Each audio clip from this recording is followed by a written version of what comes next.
Welcome back. Okay, it's Thursday and our trial is moving forward now pretty quickly, and it's in closing arguments. So I'm interested to hear exactly what's said in the closing argument, because it seems like the most important part of a trial, to tie everything together and for the jury to see what links to what. So if you're following trials, you know about that. Today, I had an interesting comment. I believe it was from Wise Old Lady. Thank you. Actually, I've had so many really interesting comments that generate some good discussions and things to explore. And she mentioned that the witchcraft, and she used the word voodoo. And I hadn't really considered that word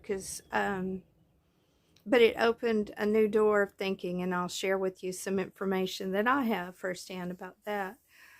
The last thing, which this will be fairly quick, is I want to know what your prediction is for Lori's verdict. And I think so many people are leaning toward guilty, but let me know about each count. If you think it's guilty across the board, or if you think that some counts she may be found not guilty. And then the last thing is, I want to ask your prediction on if the verdict is guilty, and I'm already assuming that, but what is your prediction on how much time Lori will serve in prison? So that's the last part. Let's move back to starting number one. I explained it a little bit about closing arguments. After going through a long trial, you can get quite exhausted, not being able to talk about, as a juror, not being able to talk about all of the information you heard. But several of the jurors are taking incredible detailed notes. Some of them have used up, there was one they said that's used up 3 notebooks taking notes. So they're quite attentive. And from what I'm learning from, I like to watch The Lawyer You Know, Peter Tragos. He's a great, incredible attorney that I admire, because he and his dad are focused on being, darn, that word's gone. Responsible is not the word.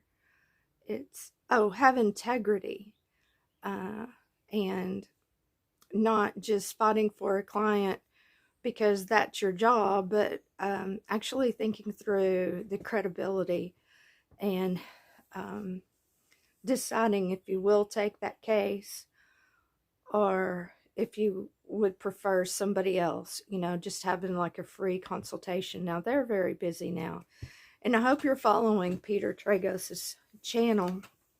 It's called Lawyer You Know, and we'll have so much to talk about on closing arguments. The second thing that kind of sparked my interest was talking about voodoo. I don't know firsthand, but I do have quite a bit of information about it. When I lived in Waco, we had a group from our church, and it was really nice to build relationships every week at somebody's house and kind of get to know each other on a deeper, more intimate level, and trust each other with accountability, authenticity. Didn't tolerate any kind of suspicious lies. Really, the group was good at helping the person see that maybe what they heard is not quite the truth. So, and they do that, or we all did that, in a delicate fashion, and it's very rewarding. So, a friend of mine, actually two groups, so there were 4 people that I knew well, went on a mission to Haiti. when Haiti, we had that earthquake, and I apologize, I don't remember which year. They've also had another one, but their devastating earthquake that they had, there was so much destruction. The church decided if missionaries could get funding from people, then I think the church was paying for their accommodations and transportation. But I was on the edge of my seat to see when they came back. They went and served this week and came back, and I just wanted to listen, tell me what it was like. And it was really intriguing to find out that most of the people in Haiti, now they don't know the percentages, but they were leaning toward 85% of the people there are deeply involved with voodoo, and they believe it. Not that, oh, this is an old story that grandma told, and it was kind of, kind of like shoving it off. But she said deeply, well, both of them said they were deeply into voodoo. And so one of the stories, they had to have translators, so they worked in groups. Translators were hard to find, but they took the time to ask them questions, about their beliefs. And so many of them told stories about the reason they believe in voodoo was because, and it looked like it was not firsthand knowledge, like someone had told them, that one of their, they called them saints in the voodoo organization, groups that get together.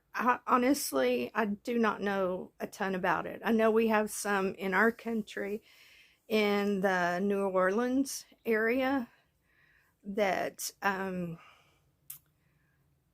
I don't know if it's like actually practiced or if some just have some of those ideas. It reminded me of such a funny song, and I can't remember her name, where if you remember, put it below. And then part of the song that's sort of catchy, it was like, woo wee, another man done gone. And the song has to do with a woman that has several different men through her life, and they went missing. And they talk about that she was a person that believed in voodoo, but it was hard for people to kind of get to know this woman because she was pretty quiet about it. But this happened a good long time back, and when they made the song, it might have just been sort of a version of the story, but there is history. I read about it, but of course it's not coming to mind when I'm talking about it. But you can look into it if you're interested. So the couples that came back from their mission trip said that this story continued with this guy that they called a saint that had special voodoo powers. Something happened, and a lot of people were not believing a few things that he said. So this group got together and did, we call it like a seance, but something where they were believing that they were pulling down evil powers to enter this person, which sounds so much like a few things we heard where Chad Daybell actually said in text that he was dialing up their pain of the kids and then dialing down the pain tolerance to give them something. I don't think it was the words like cry about or something that would put them in a very bad state. And he was explaining, he and Lori were talking about how low their percentage is, and then once they get to zero, they were basically going to kill them. They had some kind of belief. But these belief systems in extreme obviously are can be very deadly. So back to my story. about this saint that the whole island there pretty much believed that that we're doing this kind of voodoo stuff. So the next time or the next week that he stood up to talk and he began saying some things, I do not know what he was saying. The translation was pretty difficult to get like the details of the story, but they say a group experienced watching him began to bleed out of his ears and out of his eyes, and something happened to his head, and it sounds like they've added to the story, sort of got the old type of myth saying that his head exploded. Well, obviously that's not believable to us, that a person could stand up in front of others and their head explode. So that story, and I'll take these glasses off, they're probably just a distraction. That story that's passed around, along with some other stories that were taught to them through childhood, were actually such a deep belief that it was part of their identity. And that's the part that's so difficult when you want to talk to some people that are like in a cult. They are so deep into these belief systems that becomes their identity. So trying to separate from that level of extreme belief is like giving up yourself, just in every, it's just one of those crazy difficult things to sort of rehabilitate people. Now, we do have some on the internet that I really like that are working to help. They call it oh man, here I go again. Maybe I can give you the websites, but there are a couple that are helping, and they're not necessarily calling it a cult. I think that felt like that was offensive.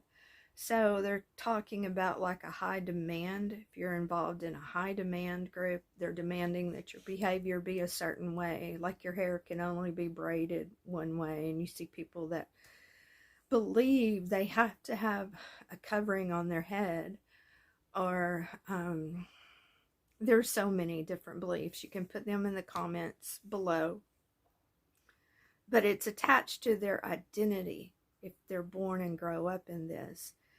And that's one of the really tough, to be able to assist them and help them kind of reorganize and break free. Then they would watch YouTube channels about stories of people who had gone through this and struggled and made it through to back to more of a reality. Now, their following up beliefs that they transition to are a variety. It depends on what they've heard around them and what they've experienced personally. So that's our snippet on voodoo. I could go. Sometimes I can just talk a long time because I love to research. I want to know and figure out how did they get there. So this was part of this intriguing question for me in this trial for us to learn as a group. I love crowdsourcing, and it's very it's a way for us to share ideas, and I read all the comments. If I haven't replied, let me know. My email address is Shelley Ray Webb. It's all together, SHELLEYRAYWEBB, and it's all of that at gmail.com, and I'll reply. I might not be able to do it that day. I'm harvesting flowers at this time and planting out some vegetables, and during this time of the year I pretty much have my hands full. I love it, but it doesn't allow me as much time. And what, and I've kind of, rather than watching movies, it's sort of entertainment for me because I like to watch trials, and gaining more information about the details of the law. And I also like Lori Hellis's broadcast, which I've probably mentioned before, Children of Darkness and Light, a retired attorney. She's incredible and very knowledgeable and also very kind. And the other one that I watch is with Lauren Matthias, and she calls him Dr. Babe. I've mentioned it before, Hidden True Crime. So I do check out some other channels, but I trust them, and they help me to kind of process through how could a mother kill two of their children? And if Kobe was still in the home and not out, was he going to be part of this as well? The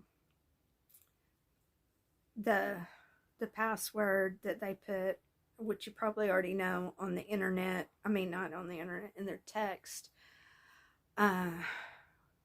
was two, like the number two, but too many kids.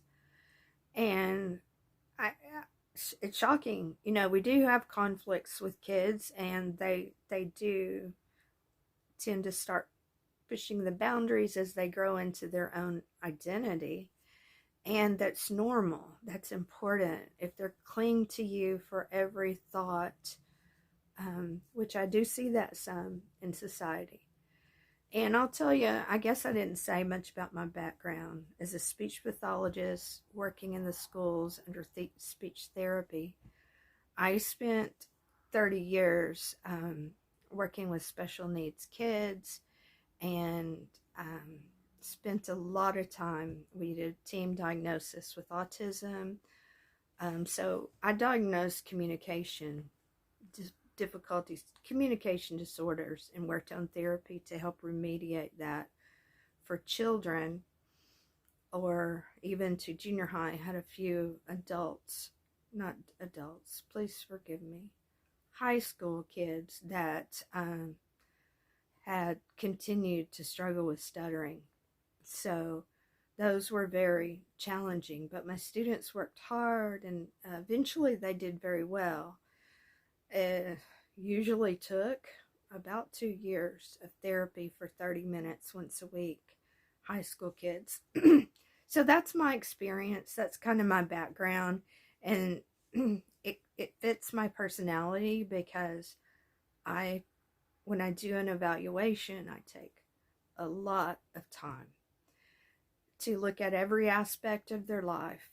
I ask my children to draw and I use that where you draw a house tree person so that you can see, kind of looking at their drawing, if they're grounded. You can see so much with that. Now, I never took that as, oh, this is really important. I did take it as some insight into where they were with their stability, just as my own kind of research, my own kind of, it wasn't really part of the report and evaluation. Those were on standardized tests. Yay, I had a shut off time on my camera, so I didn't start kind of rambling. The last thing is, please add your comments that anything that you're interested in, and it generates some really good conversations that help us as a group to sort of talk about, give voice to things that are happening. And this is a huge case. So put those comments down. And second thing is, let me know, and you can say what percentage, or if you think she's going to be guilty on all counts, or if you're steadfast believing that the prosecution did not prove that Lori Vallow is guilty. And then the last thing on your comments, you can put them all together or in different, you can wait to think through what you feel like the punishment is going to be if she is convicted. And if you think that she, you know, will be able to be set free or on probation, and kind of give me your ideas.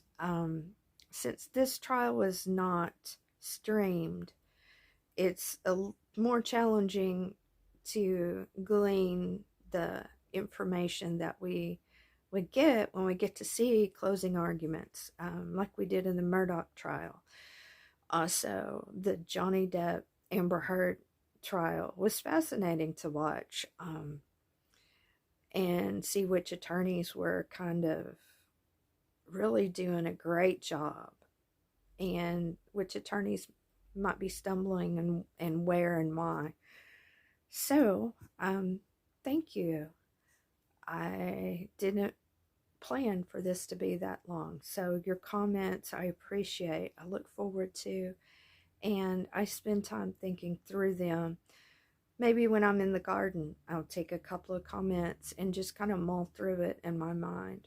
Now, my replies are just sometimes just from the top of my head. And if you don't care for my reply, let me know. I want to know what your